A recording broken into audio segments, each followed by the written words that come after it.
mom was taken out of the car by the paramedics, and he's going, I want to thank those two men for everything that they did. Just keep getting my sons out and help me keep my husband and I calm. They were just really great. The paramedics went, man, we're the first ones on the scene. Your kids were already out of the car by the time we got here. This is Touched by Heaven, everyday encounters with God. Those moments when heaven and earth collide and we see God. Welcome, episode 244 is here. So glad you are here. I'm your host, Trapper Jack. Those angels that appear and disappear so quickly. Always fascinated by these stories. Always attracted on the internet to these. We've had a bunch of them on the Touched by Heaven podcast. You know, in the movies, they hang around a little longer, angels. There's Clarence, It's a Wonderful Life. He's there the whole movie. Or go way back, the bishop's wife, Cary Grant, angels in the outfield. You know, they're there the whole time. These are here, gone, quick mission. I'm here. The people turning, going, wait, where'd he go? Where'd she go? We've got those kinds of stories on this episode here. Let's see, a couple on the road. A 9/11 related story of, is it an angel that saved maybe 50 firefighters' lives that day? The angel with an interesting sense of direction coming up here. Let's start with Father Chris Axline. He's from Arizona. But he's been pretty close to the faith his entire life. There was that little time during the college years when he may have drifted a bit. Because I was studying astronomy and physics at the University of Arizona, but kind of came back, and that's actually part of my vocation story. There's as you know, the Vatican Observatory is down in Arizona. How far away is that? 2.5 hours. Mm-hmm. I actually spent, as an astronomy and physics student, a weekend at the Vatican Telescope on Mount Graham. I was doing a research project with one of the Jesuit astronomers down there. You know, people don't even know it's there. I mean, people don't know the Vatican has observers. I think they have two of them, right? One here and one. And then one in Castel Gandolfo in Italy. Yeah. Yes, I spent a weekend at I call it the Pope Scope, right? So I spent a weekend at the Pope Scope. So. Because, the Bible does say something about the sky, or what is it? The sky proclaims. Heavens proclaim the glory of God, yes, and the earth is full of his majesty. There you go. Okay, so where do we start with your story, Father? Let's start with that. First of all, what did you think of that picture I sent you? Well, I'm the blind guy, in case he didn't tell you. I'm a blind guy, so I have to share it with my wife, who's going to describe it to you. Describe it to me. What do we have in this car crash? So I was 14 in the time of that car accident. It was a Dodge Grand Caravan is what we had. Let me call it up here myself so I can describe it while we're looking at it. So, where is it? What you see on there is basically it's a Dodge Grand Caravan that jumped over a drainage culvert and kind of came to rest upside down on the other side. We think what happened, it was a rental car because we were coming back from a family vacation, and we think Dad swerved to avoid something in the road and overcorrected, and we went down into the center median. By the time he had control of the car again, there was a guardrail up, and which meant a drainage ditch was coming. And so we jumped the ditch and kind of came to rest upside down. You can kind of see the majority of the impact was on the driver's side in the front. That part of the car is all smashed in. I mean, I remember the accident happening. I don't remember ever blacking out the whole time. So the dashboard is pried up. The top of the car is pried open. All the glass is knocked out. Okay, and what is the touched by heaven aspect of this, besides the fact I assume everybody lived? Yes, everybody lived. 4 people will walk out of this accident alive. Myself, my mom, my dad, and my brother, who was 4 years old at the time. The divine aspect is once the car stopped, I remember kind of barely being able to put my feet on the floor. And I looked to my left at my 4-year-old brother, who's bleeding from the head. On the driver's, so he was on the driver's side, I was on the passenger side, and my first thought was, I got to get him out, right? I got to get my brother out. So I undo his car seat and I hand him out. I hand him out to these 2 men that were outside the car window, talking to me and kind of giving me some guidance as to when I get out. So I hand my brother out to them, and then I climbed out with their assistance a few minutes later under my own power. They helped me a little bit. I can remember like 4 arms basically helping me out of the car. And then I found out not until almost a week later, as I was in the hospital, right? My parents and I were reconvening in the hospital and just kind of trying to figure out what the heck happened. The 2 guys that helped my brother and I out of the car also appeared almost, we don't even think the wheels had stopped spinning yet before these guys appeared there. It was almost right away. They were talking to my parents and keeping them calm and saying, hey, help is on the way. Um, your sons are out of the car. They're being taken care of. And so I found out later from my parents that they identified themselves to my mom and dad as two quote unquote men of God who were traveling east. And they disappeared. That's how they describe themselves. That's how they describe themselves. Yeah. They disappeared with no name or trace after that. My mom was taken out of the car by the paramedics, and she's going, I want to thank those two men for everything that they did and just keep getting my sons out and helping keep my husband and I calm. They were just really great. The paramedics went, man, we're the first ones on the scene. Your kids were already out of the car by the time we got here. So I'm getting a little chills here because, we see these things, one of those stories. Particularly traveling east, right? Remembering that. Just the East is very much, East is very common for us as Catholics, right? We think East to pray towards the resurrection, right? The second coming of Christ. So anyway, that's just my, that's just me and my personal theological musings on that. Well, the fact that they would even give a direction, two men traveling east, and you're right, liturgical east is always the direction we're looking, isn't it? Correct, indeed, yes. And the fact that my parents and I remember, that both my parents and I remember these guys, right, is fascinating, because my dad was trapped in the car for an hour and a half. So the paramedics had to use the jaws of life to rip open the top of the car and to rip up the dashboard to get him out. So my mom had a complete dislocation and break of her left ankle, and I ended up probably the most severely injured of all of us. And I had 6 inches of my small intestines removed and partial loss of function in my left kidney. They didn't remove it, so I have 1 3/4 of a kidney. Wow. There were a few other things that happened, kind of divine providence from there. One was we had a tow truck within a mile behind us on the freeway that saw the accident, that stopped and latched onto the car to keep us sliding down the embankment. So the following Easter of 2000, my father came into the church. He was baptized and fully initiated right in Easter of 2000. So the accident kind of stirred that in him and was like, God only has to hit you over the head with a car once, and then you finally start to listen. Well, he actually says that accident had something to do with it. Oh yeah. That was the catalyst. That was the final push, right? Kind of for my dad to come into the church, and I started getting involved in youth ministry at that point. So, in my local parish, and just doing youth ministry.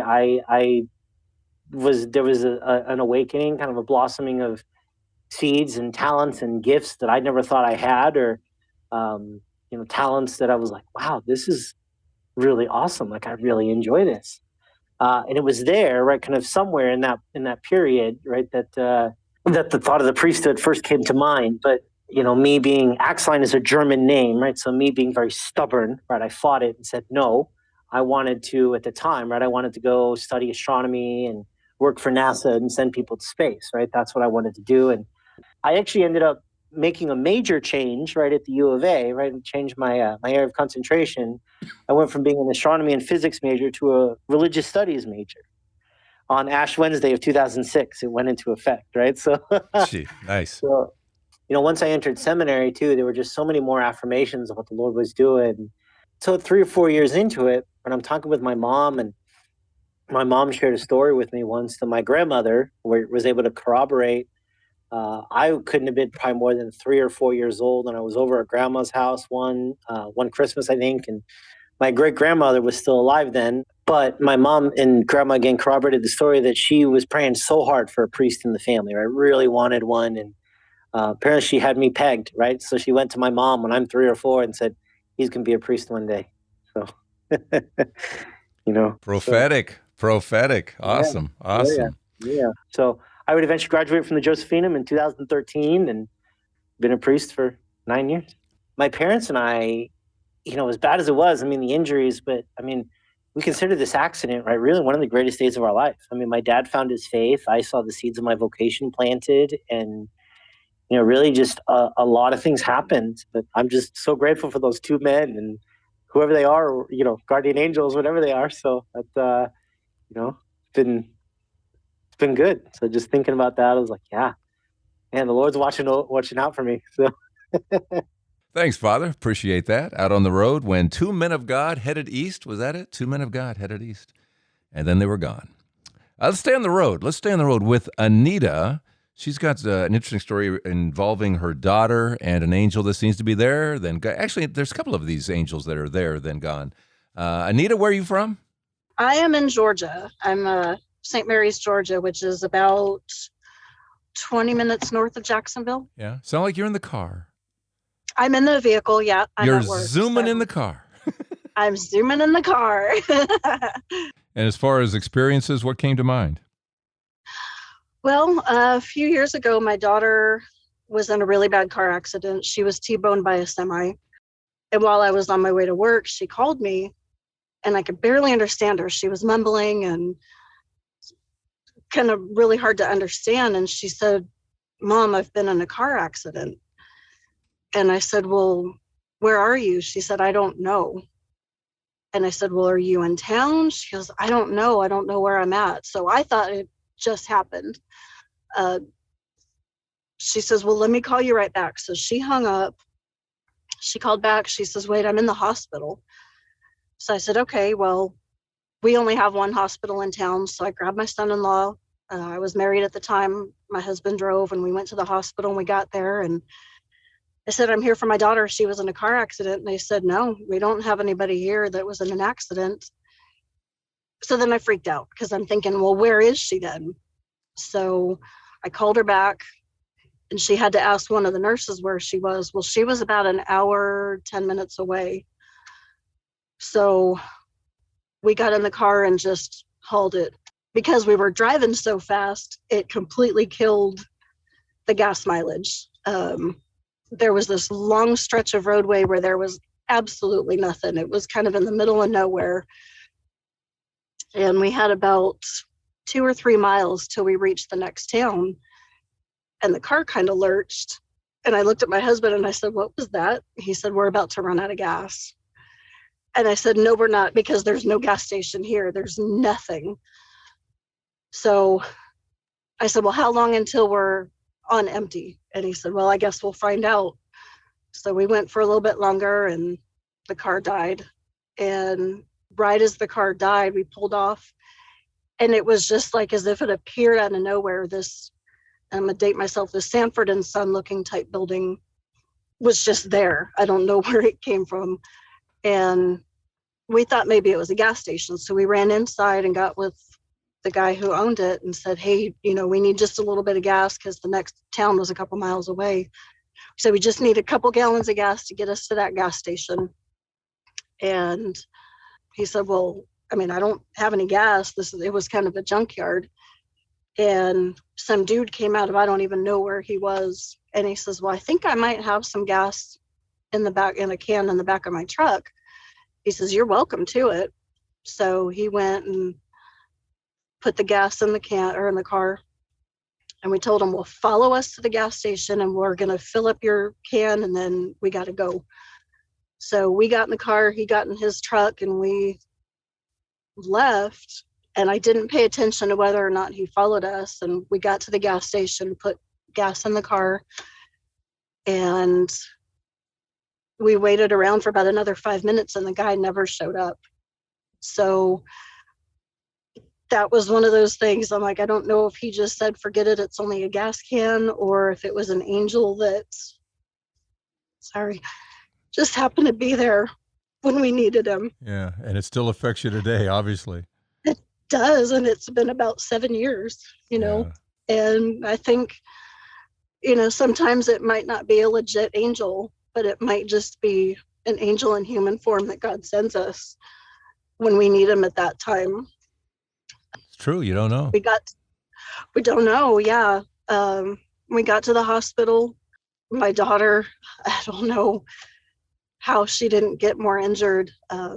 She had pulled in front of a semi, and he was doing at least 50 miles an hour. She was in a Honda Accord.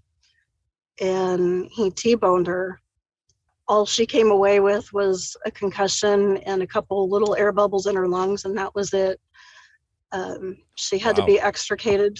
They cut the door off the car, and the whole jaws of life thing, huh? The whole jaws of life, yeah. The next day after she got out of the hospital, we had to go get the stuff out of the car. I'm glad I saw her first, because if I would have seen the vehicle, I would have just lost it. I mean, it was a mangled up mess. Again, my mom being the super religious person that she is, she's given all of us little angel visor clips for our vehicles that have been blessed. And so my daughter pulled her visor clip off the visor, and I've got a picture of her standing in front of the car holding that visor clip. And my mom said that's still her favorite picture of anything that she's ever seen. I don't know. I can't think of it as anything else but a miracle. I mean, there's no way that she should have walked away from that with no injuries. Yeah, no, that's beautiful. And what a blessing. What a blessing. God's amazing. I mean, he's there when we need him before we know we need him. Now, and then I have one more. Back, I was still in high school, so it's been a few years. My mom had gone to confession on Saturday, and, she was really questioning her faith and, wanting to know, am I on the right track? Am I doing the right thing? And just, God, please give me a sign that I'm doing what it is that you want me to do. And so she came out of confession and walked outside of the church, and there was a guy that was sitting there clearly homeless. And he said, do you know if the food pantry is open today? And she said, no, it's not open today. And he says, oh, okay, well, thank you. So she says, I'll tell you what, you stay right here. The bank's around the corner. Let me just go grab you some money, and that'll hold you over until the food pantry opens. So she went and got $20 for her, and then went and took it back. And, he was super grateful and all that. And so she left him, and he was walking towards the front of the church, which faced the street. And there was a horseshoe driveway that went around the church. So she went around the horseshoe driveway and came out the other side and didn't see the guy. So she thought, okay, well, I hope he's all right. So she drove back by where he was, and he was gone. And she said you could look down the street miles either direction, and he wasn't there. And she said, I don't know if that was an angel or what, but that $20 never showed as a debit on her account. That was God's way of saying, yeah, you're on the right track. You're doing the right thing. And she was never charged. She was never charged. Yeah. Interesting. Yep. And she checked the next month and thought, okay, well, maybe it'll be on the next. Nope. I mean, never went through. So interesting.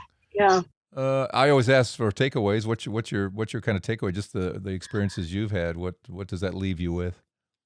It leaves me with hope.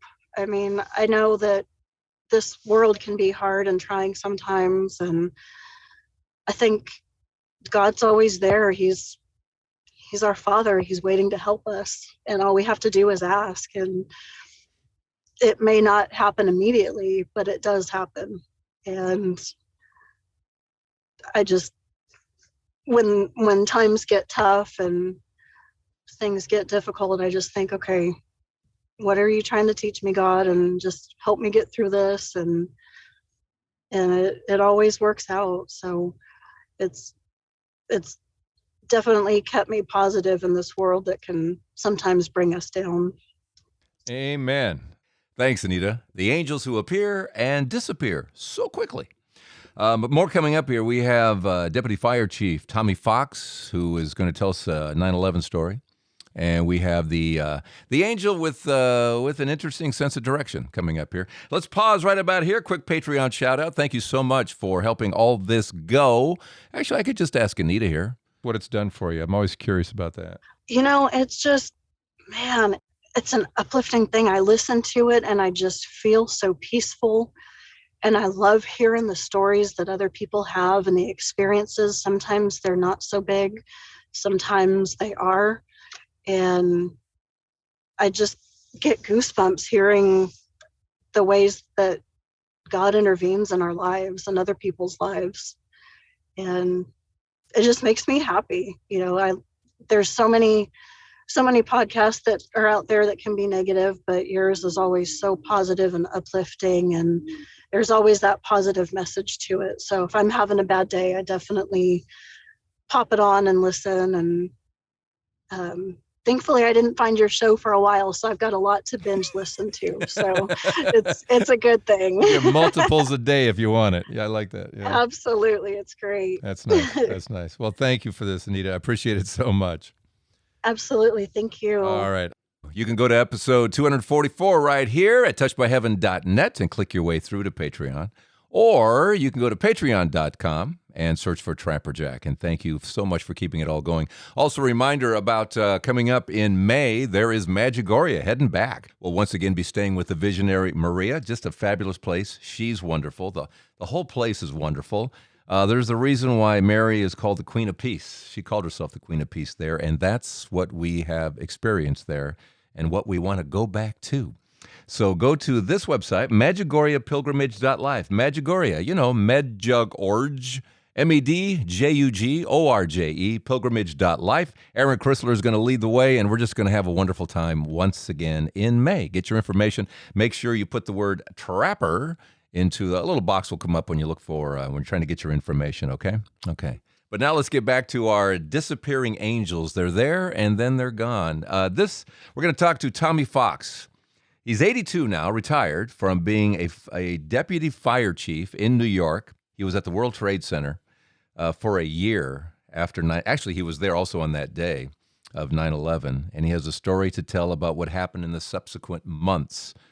Was it an angel?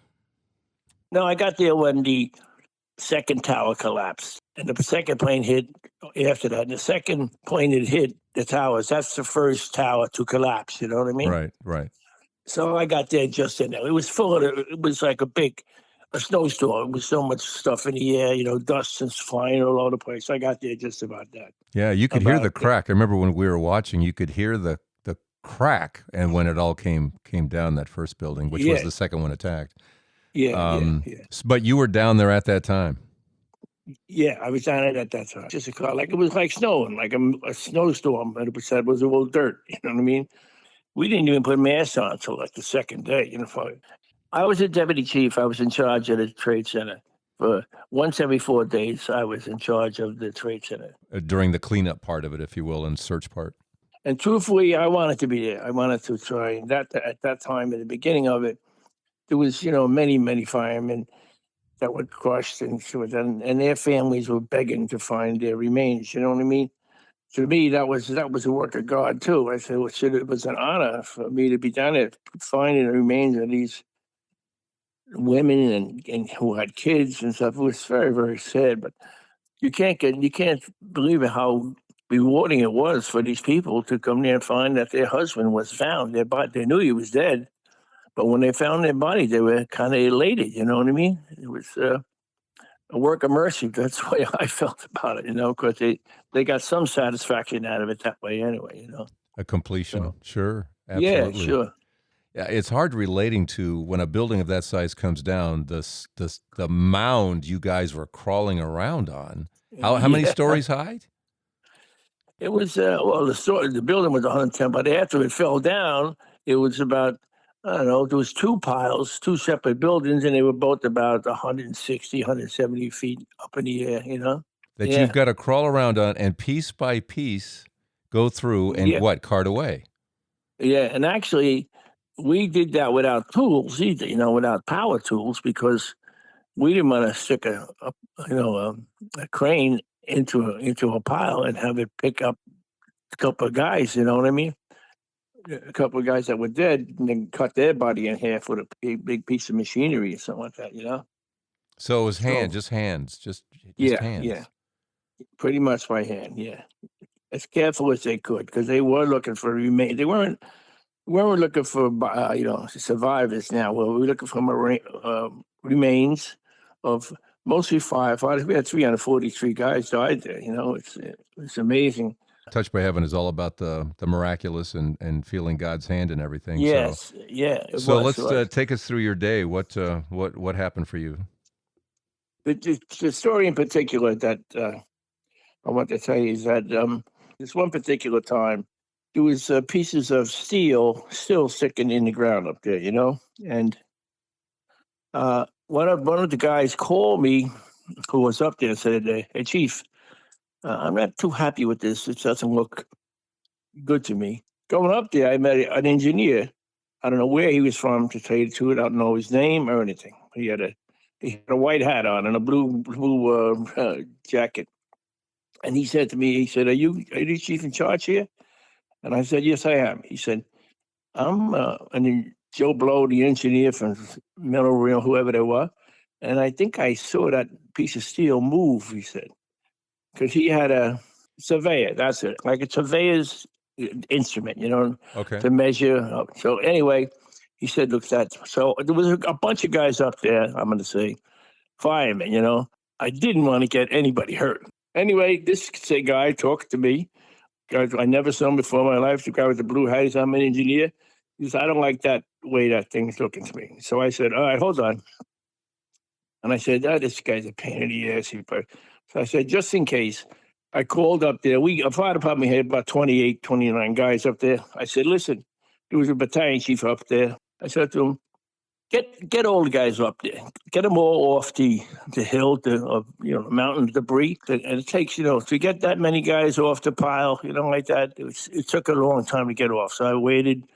I got all of them off the pile. And then I had to go somewhere. And as I got there, I was there about 20, 25 minutes. There was like a landslide right in that particular spot where that guy told me it was.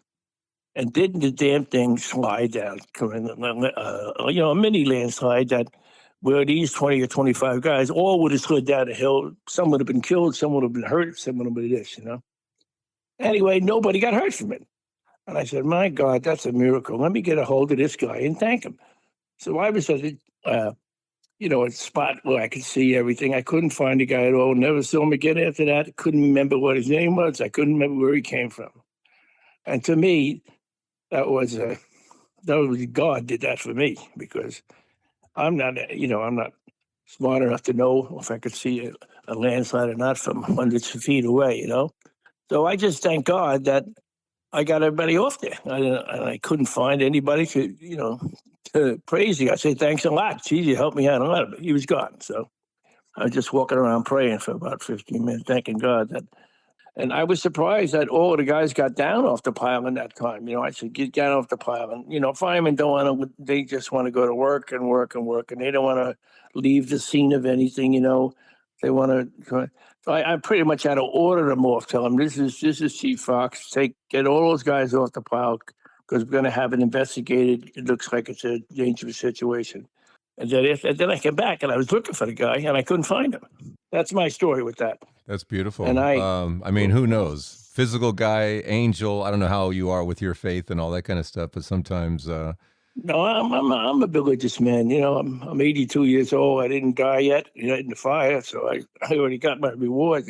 So. What do we take away from this? What do you take away from that experience on that particular day? Well, mine is that God works in strange ways, because this guy, I never saw him before. I never saw him after. I said I didn't know who he was or what his name. He told me he was an engineer, and he looked like one I would think would look like he had a helmet on, a white helmet, construction helmet. And he bumped into me, and I think that we probably saved another 40 or 50 guys from dying by getting them out of there, What an interesting way to say it, too. It's like, I saw that metal move. So, I mean, it's not something you're going to hear very often, is it? No, you're not.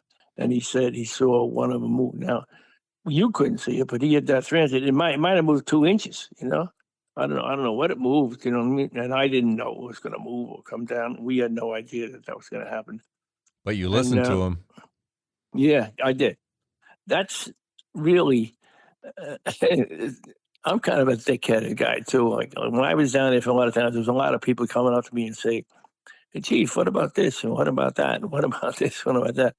And most of them didn't know what the hell they were talking about, you know. And some of them I would listen to, some I wouldn't. But a civilian, you know, what I said, what does this guy know about collapses and this and that? But he did, and he saved us a lot of trouble. No, you had to hear it though. You had to hear it because just to hear, I think that piece of metal moved a little bit. Yeah, that's nice. We're going to keep working over here. But you listened to the guy for whatever reason. Holy Spirit, call it whatever you will. Your angel, but you Yeah. listened. Yeah, I did.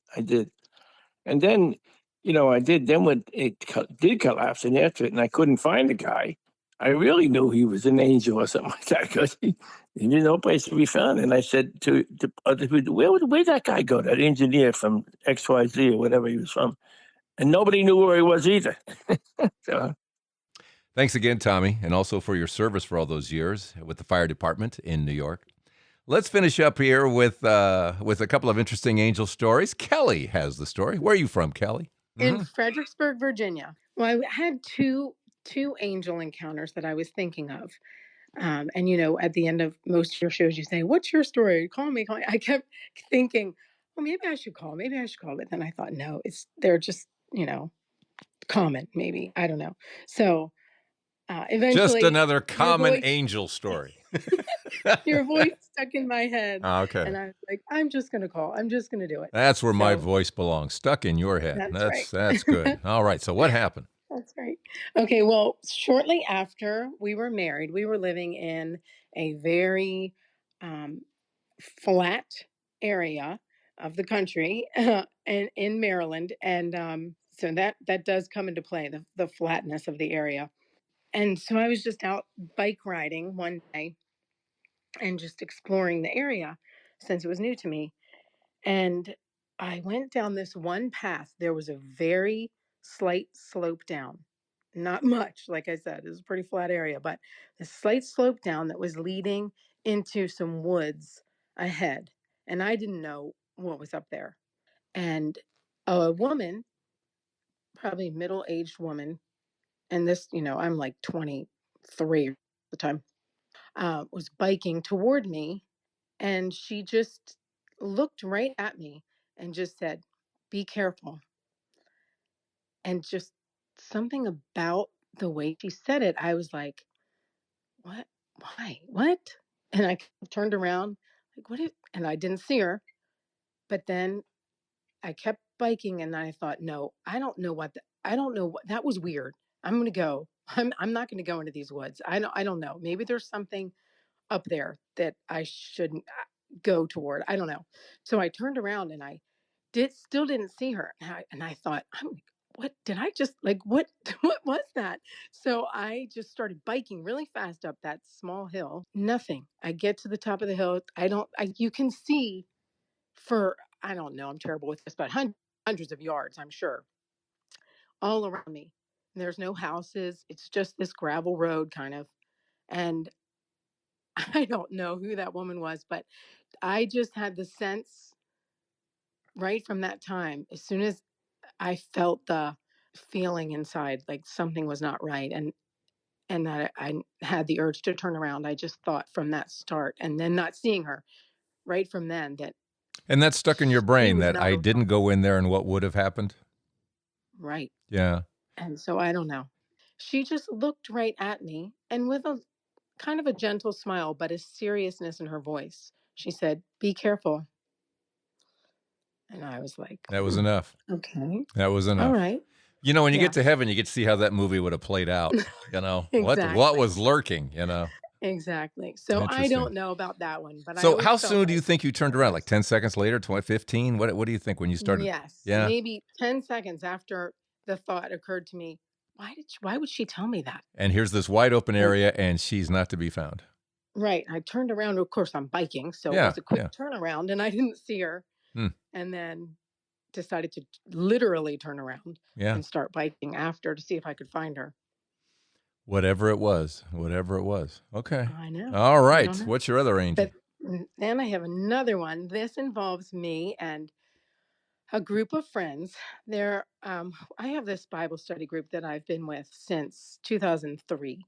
We're very close. We do a lot of things together. There was a span of about 12 years, I would say, where every summer we would go to Franciscan University in Steubenville for one of their summer conferences. So this was all, we were all, young moms raising kids. It was a big deal for us to be able to get away and leave our kids at home with the husbands and go enjoy our retreat weekend, basically, before coming back into the fray of our busy lives.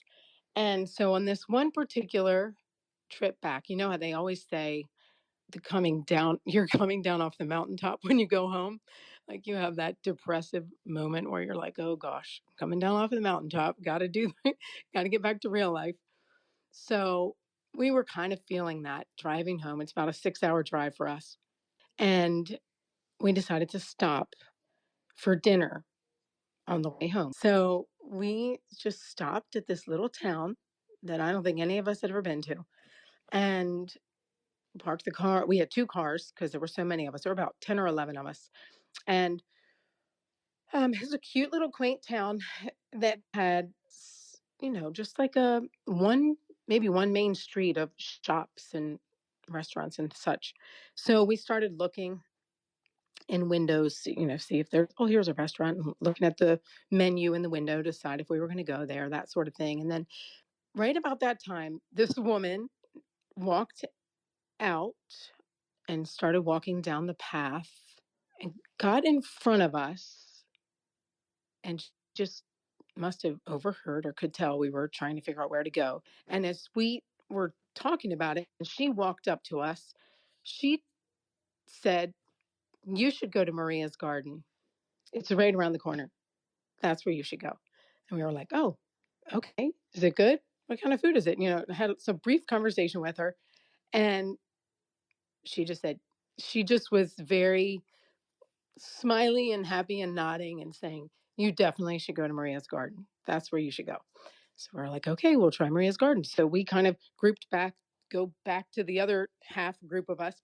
"Hey, this lady suggested we go to this place, Maria's garden. It's right to the left." And they wondered who it was. And we were like, she wasn't there on the sidewalk. Where in the world did that woman just go? She just told us to go to this restaurant. Now I don't know where she is. So we end up going to Maria's garden. And as I've already told you, we were all Catholic and had just come from this Catholic experience. We walk in to this place that no one had heard of, and it was basically a Catholic museum and restaurant. It was That's not a usual combination. Interesting. No, it's very unusual. What does that mean? Well, the woman who ran it, we ended up talking to, and that comes into the story too, but the woman who ran it had traveled many times to do many different pilgrimages. And she had like a papal audience on at least one occasion. So she has pictures of her meeting popes and just all these different, pilgrimage sites and just various places that she had been. Or also, people had brought her, um, like, I wouldn't say artifacts, but religious items, let's say, whatever, could be crosses from Italy or, whatever. People had brought her things. And she had relics in there. It was, it was unbelievable. And food. And food. And a great lasagna. Okay. It was great. And now we really enjoyed talking with her. And as we were leaving, she asked how we came to find her because she is kind of tucked away off the main road.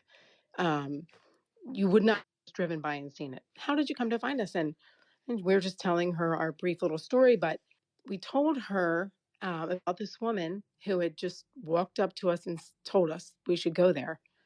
And she asked us, "Was this woman walking backwards by any chance?" And that's when all of us realized and remembered, well, yes, as a matter of fact, she was. It was odd. She had come up, not odd, we didn't think it was odd at the time, but she had come up to us, turned around, and was walking backwards, telling us, "You should go to Maria's garden. That's definitely where you should go." And so we said, yeah, she was actually walking backwards. And she said, mm-hmm. That's the lady that always brings people to Mother Mary, walking backwards. Our Lady always brings people to me through someone walking backwards. That's what she said. Yeah, This has repeated itself who knows how many times. She said so many times people will tell me that they've encountered someone walking backwards who's told them to come to Maria's garden. A backwards walking angel. Thank you so much, Kelly. No problem. Thank you. It was good to talk to you. All right. God bless. Be well. God bless you. And Anita and Father Chris Axeline and Tommy Fox, firefighter. Thank you so much for your stories. Angels who appear and then so quickly disappear. What is your story? You have an angel encounter? Let me know right here at touchedbyheaven.net. Thanks for your help at patreon.com. Just search for Trapper Jack or come here again to episode 244. While you're here, click also on the Stay Informed little clicky thing. It's a clicky thing. It's a linky thing. And we'll send you out a weekly email about other Touched by Heaven type stories, okay? All right, thanks. Just a big heap of thanks. This is Trapper Jack, reminding you that this is Touched by Heaven, everyday encounters with God. And the word for the day. Our Lady always brings people to me through someone walking backwards.